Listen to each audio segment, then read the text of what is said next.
العاصمة المصرية القاهرة. النادي الأهلي المصري يحقق فوز ب3 أهداف نظيفة على العين الإماراتي، هي في الدور الثاني ببطولة كأس القارات للأندية.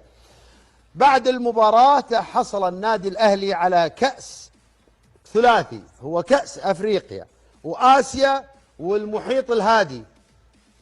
ألف مبروك للنادي الأهلي، ألف مبروك لكل محبي القلعة الحمراء كبير الأندية في جمهورية مصر العربية. يعني كأس أفريقيا وآسيا والمحيط الهادي، والله جبارين المصريين، جبارين جبارين.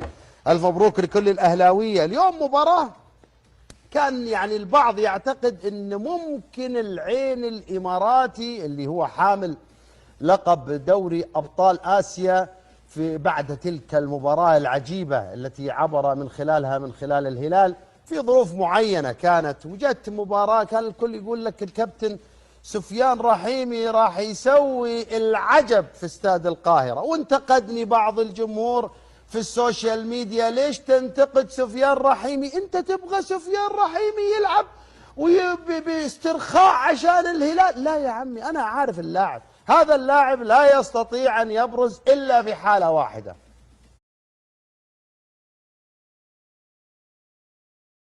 لما يكون عندك فريق دفاعه متقدم وتعطيني مساحات. مع الاهلي المصري ما تاكل مساحات، اليوم ما كان موجود، ما تدري هو في الملعب ما هو في الملعب، حاول يمين يسار ما قدر. الاهلي المصري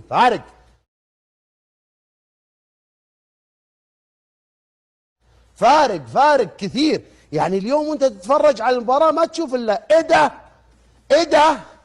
ده ما في طاع 3 أهداف. يعني كل ما مدد الحكم الوقت ما تدري. هذا على قولة كابتن محمد فودة استخدام مفرط للقوة. اليوم النادي الأهلي افترى، خليني أكون صريح معكم أعطيك إياها بالبلدي، كان هناك عملية افتراء في استاد القاهرة الدولي. 3 أهداف خلص الأهلي وشال القضية. وسام أبو علي، إمام عاشور، محمد مجدي، أفشة. يعني نقدر نقول الأهلي اليوم أفش العين وشال كأس البطولة.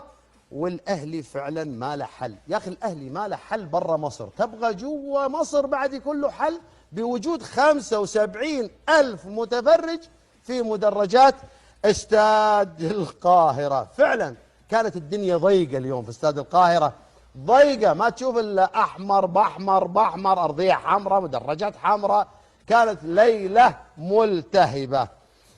اليوم الاهلي بعد فوزه يروح يلعب مع مين؟ مع الفايز من امريكا الشماليه وامريكا الجنوبيه، وبعد كده يروح يمكن يوصل يلعب على نصف نهائي البطوله. فعلا عنوان المباراه بعد مباركتي لرئيس مجلس إدارة وأعضاء مجلس إدارة ولاعبي النادي الأهلي والملايين من عشاق النادي الأهلي جوا مصر وخارج مصر، عنوان المباراة فعلا العين ما تعلى على الأهلي.